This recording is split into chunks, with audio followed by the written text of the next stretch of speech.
doing this more gently. My own breath. So, yep.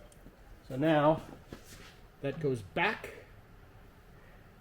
That's the way you want it. This is the correct rotor for this side. Okay, nothing bad in there. There's those two retaining screws. I need to line those holes up. And there we go. And they're lined up. Okay. And now I just need to put the little retaining screws back.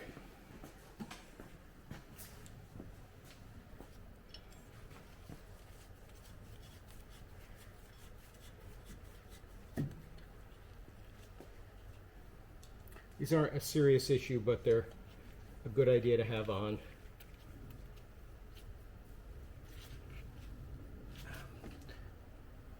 I don't actually use a torque spec for these two. I do for most things, but these I just use the old German torque spec, good and tight. One, a good screwdriver that really fits. Okay, we're good. Now, before we can do anything else, I will blow all this stuff out of here to get the remaining little pieces out, and then I'm going to put a brand new set of brake pads on.